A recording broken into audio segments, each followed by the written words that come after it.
Here's the next key. In building a successful team, you must learn when you've got too many. It's a simple story. It comes from the Bible. Now, being an amateur, you sort of have to take my way of putting it. But good Lord said, just take my word for it. You got too many. And Gideon said, well, what should I do? And the good Lord said, try this. Get the 32,000 troops together and give them your last final ringing speech. We're off to fight the Midianite. Something like that. And he said, when you finish the speech, finish it like this. Now then, that we're off to fight, if there's anybody here that's afraid, and you think we're about to lose this battle upcoming with the Midianites, you can be excused this time, go home, can't use you this time. Gideon said, clever, should have thought of that myself. Gets the 32,000 troops together, gets up, gives his last ringing speech, and says, we're off to fight, but if there's anybody here who thinks we're going to lose, you can be excused this time. You can just go home, we're just going to take what's left. And Gideon waits. And sure enough, some went home, and the number was 22,000. Gideon says, wow. Hey, if you've got 32,000 and 22,000 think you're going to lose, guess what? You're going to lose. You got too many. Here's the key to leadership. In haste, it's possible to recruit losers. It doesn't mean it's wrong. It just means it's possible. You say, well, why is that? This is called one of those things.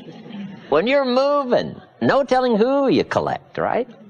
So here's part of the test, you know. Who thinks we're going to lose? You can be excused this time. So Gideon's got 10,000 left. He says, no problem, we'll do it with 10,000. Good Lord says, well, you still got too many. Gideon says, well, what now? And the good Lord says, try this. March the 10,000 till they're hot and thirsty down by the river, and those that are careless just drop their shield and spear and dive in the water and start drinking. You can't use them. They're too careless. But the ones that keep the spear and the shield and lap the water like a dog, keep looking and alert, those are the ones because they're trained and ready to go. Gideon said, clever. And he marches the 10,000 till they're hot and thirsty down by the river. Sure enough, when he gets to the river, some are hot and careless, and they just throw down their spear and shield and jump in the water. And the number was 9,700. Key to leadership. In haste, it's possible to recruit the careless. It doesn't mean it's wrong. It just means it's inevitable. This is called one of those things. Now, if you've got an important battle, you got to know who's careless. And this was part of the test. So Gideon says, you 9,700, home. And he sent them home, dripping home. Now he's got 300 left. Gideon said, no problem. From 32,000 to 300, Gideon is still willing to try it. We call that courageous leadership. You've got to read the story. Don't have time to give you the whole scenario, but it was a fascinating story. With 300, the battle plan was the most strange, unusual battle plan ever designed. But he won the day, chased off the Midianites. Gideon becomes the military Jewish hero of the day. His story provided for us to read one more time, which says, as a leader, remember, there are times when you may have too many. This is called inevitable.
Chẳng thể quên khi cơn mưa đêm lại về.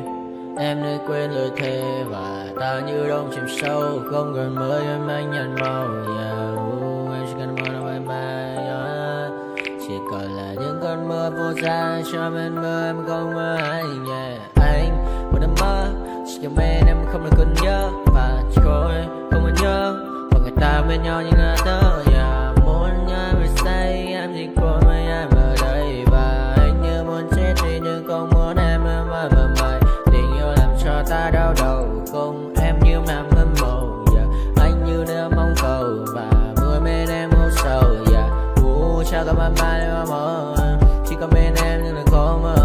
Mà đã ra em muốn bên ai anh không mong gì hơn, chỉ mong em sẽ ở đây ôm anh thật gần. Anh chỉ mong đôi ta được có nhau mà đừng em đâu anh bỏ em. Một đêm bên anh có em ta sẽ trao nhau môi hôn thật sâu ôm anh.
nightmares in my head. I fear that the thoughts build up until I can't hear, that my mind fills up into a creature, and it haunts me somewhere much deeper. Anxiety, filling up every space, no privacy. And silently, it could build and build until you finally see, whoa, it's taking over, damn, no closure, moving closer. No exposure, I just wanna be a loner. Some can't stay sober, looking over all their shoulders, like moving boulders just to get out of the home. It sucks, I've had enough, I don't wanna feel the stuck under the rug, all my problems that I shove. I got nightmares in my head. I fear that the thoughts build up until I can't hear, that my mind fills up into a creature, and it haunts me somewhere much deeper. I got nightmares in my head. I fear that the thoughts build up until I can't hear, that my mind fills up into a creature, and it haunts me somewhere much deeper. I've been feeling weird, I can't seem to focus good enough. Nothing's really clear, sometimes it could be a little tough. I just need to feel like the end's in sight for me, but let's be really real, anxiety can foggy all this stuff. I've been feeling weird, I can't seem to focus good enough. Nothing's really clear, sometimes it could be a little tough. I just need to feel like the end's in sight for me, but let's be really real, anxiety can foggy all this stuff. It sucks when you finally feel like giving up. Oh God, no luck, everything feels like you're sticky stuck. I'm lost, handcuffed to the bed where I sleep, don't give a fuck. Can't stop, unplug, feeling over